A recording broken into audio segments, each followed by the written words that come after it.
Hello friends, I hereby presents to you the animated circuit diagram of battery CFL. In this diagram at present you are seeing a 6-volt battery and I will make you understand the working requirements of circuit diagram time to time. Firstly you see that a transistor comes jumping from right and then another transistor comes and then a resistance appears on the top. The importance of a transistor is that until a current is given on the base collector does not towards the and the importance of resistance is that reduce current because of voltage also reduce. Where less current is required, a resistance is used. Where the direct current is required, a diode is used, and often we have to use direct current in the place of alternate current, that is any frequency which is AC to be connected to direct current, that is half cycle is to be made. These we use a diode. There we use a diode. This now you have seen two diodes. Second diode is coming two transistors and one resistance and one battery. Now you can further see third transistor has also come which performs oscillator. Other two power transistors work as switch. One of the diode is always brought in opposite direction because one power transistor produce half cycle and second power transistor produce half negative cycle. Now you can see the transformer has come in where primary winding two power transistors have been connected and in one part primary winding low voltage high current has been utilized and the second part of has been used as oscillator which work on low voltage low current. Other than these secondary windings high voltage low current will be generated. Now you can see in this a neon bulb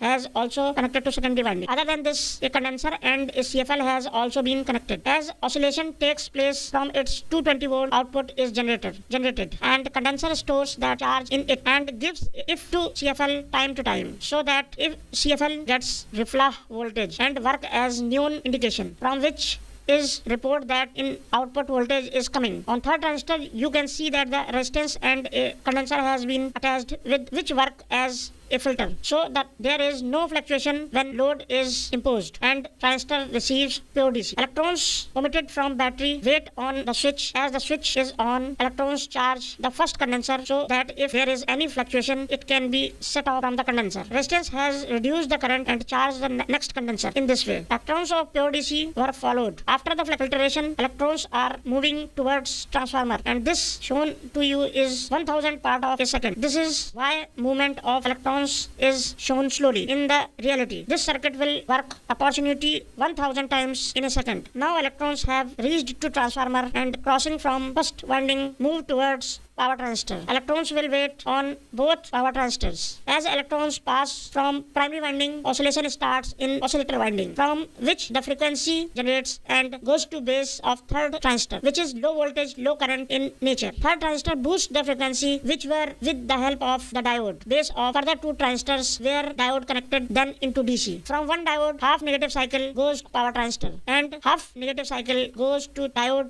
attached to second power transistor, as well as half cycle reaches at the base of power transistor. Power transistor start working as a switch and in that already waiting DC electrons were forwarded to the ground and this way one oscillation completes. High voltage is generated in between this oscillation. In secondary winding of the transformer here high voltage means 220 volts. Electrons firstly charge the condenser generates from the secondary winding so that the fluctuation can be reduced and CFL works glows consistently and smoothly. After charging the condenser receiving electrons after the glowing and the neon bulb ground themselves. Other electrons make the CFL glow and condenser time to time helps in glowing so that there is no fluctuation and finally electrons emitted from CFL ground themselves. In this way continuous oscillation takes place and CFL glows constantly. This all process takes place approximately 1000 times in a second. Thank you.